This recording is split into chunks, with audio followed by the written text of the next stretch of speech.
기도합니다. 하나님 감사합니다. 오늘 목요일 아침을 맞았습니다. 오늘도 여전히 고린도서로 하루를 엽니다. 우리에게 은혜를 내려 주옵소서. 예수님 이름으로 기도합니다. 아멘. 예, 오늘은 고린도전서 2장 1절에서 9절입니다. 제가 읽습니다. 형제들아, 내가 너희에게 나아가 하나님의 증거를 전할 때 말과 지혜 아름다운 것으로 하지 아니하였나니 내가 너희 중에서 예수 그리스도가 그가 십자가에 못 박히신 것 외에는 아무것도 알지 아니하기로 작정하였습니다. 내가 너희 가운데 거할 때 약하고 두려워하고 심히 떨었노라. 내 말과 내 전도함이 설득력 있는 지혜 말로 하지 아니하고 다만 성령의 나타나심을 과 능력으로 하여 너희 믿음이 사람의 지혜에 있지 아니하고 다만 하나님의 능력에 있게 하려 하였노라. 그러나 우리가 온전한 자들 중에서는 지혜를 말하노니 이는 이 세상의 지혜가 아니요 또 이 세상에서 없어질 통치자들의 지혜도 아니요 오직 은밀한 가운데 있는 하나님의 지혜를 말하는 것으로서 곧 감추어졌던 것인데 하나님이 우리의 영광을 위하여 만세전에 미리 정하신 것이라. 이 지혜는 이 세대의 통치자들이 한 사람도 알지 못하였나니 만일 알았더라면 영광의 주를 십자가에 못 박지 아니하였으리라. 기록된 바 하나님이 자기를 사랑하는 자들을 위하여 예비하신 모든 것은 눈으로 보지 못하고 귀로 듣지 못하고 사람의 마음으로 생각하지도 못하였다 함과 같으리라. 아멘. 예, 오늘 벌써 5월 5일 어린이 날입니다. 오늘 휴일이죠? 쉬시는 분이 많겠습니다. 오늘도 큐티로 하루를 열어가도록 하겠습니다. 오늘 말씀이 읽어서는 쉽게 이해하기가 조금 어려운 부분이 있습니다. 요약할게요. 바울은 십자가에 못 박히신 예수님을 말과 지혜가 아닌 성령의 능력으로 전했어요. 중요합니다. 듣는 사람들의 믿음이 하나님의 능력에만 있게 하려는 것이었죠. 그래서 하나님의 지혜는 하나님이 우리를 위해 만세전에 정하신 것이고요. 통치자들이 이 지혜를 알았다면 주님을 십자가에 못 박지는 않았을 것이다. 이런 내용이 바로 오늘 본문의 중심입니다. 자, 오직 성령의 능력으로 깨우치고 전하는 복음에 대하여 오늘 말씀을 드리는데 우선 1절로 5절을 보시면서 핵심 내용이 성령의 나타나심과 능력입니다. 1절 형제들아 고린도 교회입니다. 너희에게 나아가 하나님의 증거를 전할 때 말과 지혜의 아름다운 것으로 아니했다. 맞아요. 2차 전도 때 바울은 저 빌립보에서 데살로니가로, 베레아로, 그리고 아덴으로, 그 다음 고린도로 내려갔죠. 고린도에서 한 1년 반 정도 있었고요. 많은 일이 있었어요.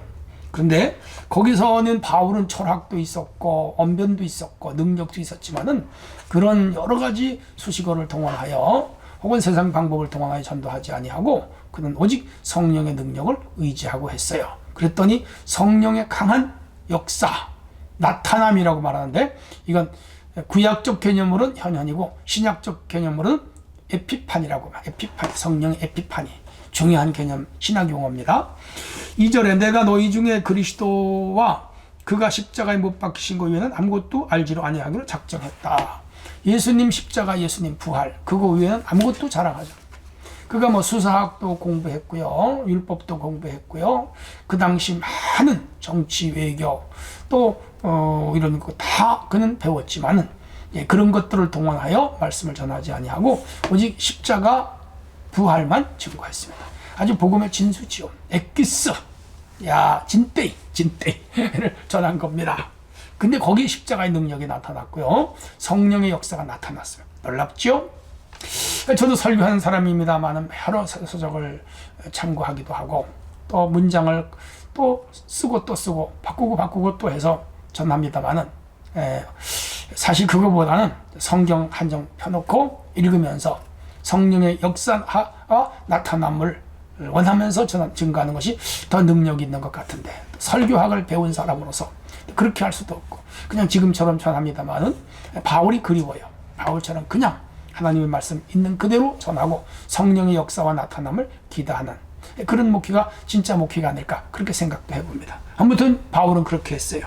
3절 내가 너희 가운데 거할 때 약하고 두려워하고 심히 떨었노라. 심히 약하고 두려워 떨었어요. 무엇 때문에? 말과 전도와 설득력 있는 지혜로 하지 아니하고 다만 성령의 나타나심과 능력으로 그러니까 이 바울은 복음을 전할 때 성령이 나타나지 않을까 심히 두렵고 겁이 나고 떨었다는 거예요. 그러니까 이 바울이 얼마나 성령에 민감했으며 성령을 얼마나 의지했으며 성령을 얼마나 원했는가를 알 수가 있죠. 사실 오늘 우리가 이렇게 살아야 돼요. 성령의 나타남, 성령의 역사, 성령의 인도, 성령의 이끄심, 성령의 활동, 성령의 은사, 성령의 도심, 성령의 구원을 의지하는 게 참 믿음. 저는 우리 성도들이요, 이런 영적 깊이에 머물러 있으면 좋겠다고 생각을 합니다. 5절 너희 믿음이 사람의 지혜에 있지 아니하고 다만 하나님의 능력에 있게 하려 함이라. 우리가 이 믿음이 인간의 꾀나 인간의 머리로가 아니라 이성적인 판단으로가 아니라 뭐지요? 하나님의 능력, 성령의 능력 안에 있기를 바울은 원했습니다. 이 고린도 교회는 그 소위 2차 전도 여행 때 바울이 드로아에서 환상을 보고 이 마게도냐 지역인 그리스로 건너가요. 이쪽 북유럽에 처음으로 복음을 전했잖아요. 특별히 고린도 교회에서 나타난 몇 가지 역사가 있어요. 첫째는 이곳에서 브리스길라 아굴라를 만납니다. 유대인들을 로마에서 추방했을 때 이 두 부부가 이 고린도에 내려왔고 천막 만드는 기술자였는데 마침 바울이 선교비가 떨어져 곤궁할 때 이들과 같이 숙식하면서 천막을 만들어 팔아 생계가 유지됐던 사람. 후에 에베소로 같이 따라갔고 아볼로를 이 부부가 가르쳐 구원의 도리를 알게 했죠. 참 좋은 부부입니다. 이 성령의 역사가 아니고는 이들을 만날 수가 없었죠. 그 다음에 그 실라와 디모데를 여기서 합류합니다. 바울이 이 아덴에서 고린도에 혼자 갔고 이 실라와 디모데를 그 지역에 남겨뒀죠. 그리고 그들은 그 이미 세운 교회를 돌면서 선교비 일부를 좀 걷어서 이 바울에게 내려오는데 고린도로 상당한 시간이 걸렸어요. 근데 합류했습니다. 그것도 성령의 역사예요. 그리고 유대인 회당에서 복음을 전하다가 쫓겨났는데 갈 곳이 없어. 그런데 유수도의 집에서 복음을 전할 수 있도록 선교센터가 됩니다. 그러니까 이 유수도를 만나게 한 거라. 놀랍죠? 성령의 나타남이에요. 그리고 성령께서 회당장 그리스보를 회심시킵니다. 야, 이 유대교 회당장이에요. 이 유대교인들이 회당에서 바울을 복음을 쫓아냈어요. 유대인들이 똘똘 뭉쳐서 바울을 거역했는데 그 회당장이 회심하고 예수를 믿어요. 성령의 역사죠. 그리고 유대인들이 바울을 갈리오 총독에게 고발했을 때 이 갈리오 총독이 바울의 선교의 정당성을 인정해요. 해서 바울은 그 어려운 위기를 모면할 수가 있었는데 총독의 마음을 하나님이 움직인 거지요. 성령의 나타남입니다. 그렇게 해서 이곳의 전도는 전적인 성령의 역사로 복음을 증거했습니다. 오늘 우리가 전도할 때 저 사람이 교회로 올까? 저렇게 해서 전도가 될까? 미적거리거나 혹은 우리가 의심하지 말고 그냥 예수님의 성령님의 능력을 믿고 전하면 하나님이 그의 마음을 움직이게 되어 있습니다. 우리 성도들이 이런 믿음의 수준을 가졌으면 좋겠습니다. 한편 6절로 9절은 감추어진 하나님의 은혜에 대하여 쭉 설명을 하고 있습니다. 그러나 우리가 온전한 자들 중에 지혜를 말하노니 이는 이 세상의 지혜가 아니요 또 이 세상에 없어질 통치자들의 지혜도 아니라 십자가의 능력 구원의 도리는 이건 하늘나라의 지혜입니다. 세상 사람들은 이해도 못합니다. 통치자들 이해도 못해요. 자, 그런데 이 영적 지혜로 이 지역 사람들 고린도에서 복음을 전할 때 성령의 강한 나타나심으로 많은 사람들이 구원을 받게 됩니다. 오직 은밀한 가운데 있는 하나님의 지혜를 말하는 것으로서 감추어졌던 것인데 만세전부터 감추어졌었죠. 이 구속사의 점진성이라고 하는 신학 용어가 있는데요. 하나님은 조금씩 보따리를 열어서 우리에게 하나님의 구원의 진리를 가르쳐 줬어요. 일찍이 아담으로부터 노아, 아브라함, 이삭, 야곱, 모세 그리고 구약의 성도들을 쫙 내려오면서 점진적으로 구원의 진리를 드러내시더니 예수님이 오셔서 온전하게 나타나셨어요. 꽃으로 말하면 작은 봉우리가 꽃몽우리인가요? 꽃봉우리인가요? 시작하여 점점 커져서 활짝 꽃이 피듯이 바로 구속과 구원의 점진성은 이렇게 역사되었던 것이죠.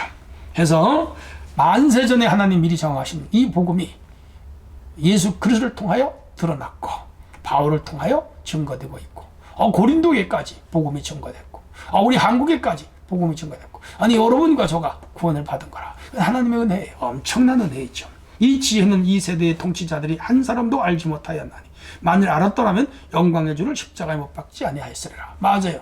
이 예수님이 십자가에 못 박히고 가룟 유다가 배신하라고 대제사장이 거래를 하고 빌라도가 재판을 하고 그리고 헤롯 임금이 야유를 했지만 그들이 몰라서, 그들이 만약 알았다면 그런 짓을 안 하죠. 구원의 진리, 구원의 도리, 십자가의 도를 그들이 몰라서 그랬던 것입니다. 그래서 예수님이 십자가에 죽으실 때 뭐라 그랬죠? 주여 저들의 죄를 사하여 주시옵소서. 자기들이 하는 짓을 알지 못합니다. 스데반도 같은 기도를 했죠. 오늘도 교회를 핍박하고 우리를 욕한다면 그들이 몰라서 그래요. 알았다면 안 그럴 것이죠. 그런데 이 구원의 비밀은 하나님의 예정과 택한 자들에게만 나타난 선물이요 축복입니다. 저들은 끝까지 모를 거예요. 기록된 바 하나님이 자기를 사랑하는 자들을 위하여 예비하신 것은 눈으로 보지 못하고 귀로 듣지 못하고 사람의 마음으로 생각하지도 못한다 하였노라. 이사야 52장 15절과 65장 17절을 인용하여 그들에게 눈이 감겨져서 복음을 모르는 것을 지금 바울이 질타하고 있는 것이죠. 맞아요. 눈뜬 장님이란 말이 있죠.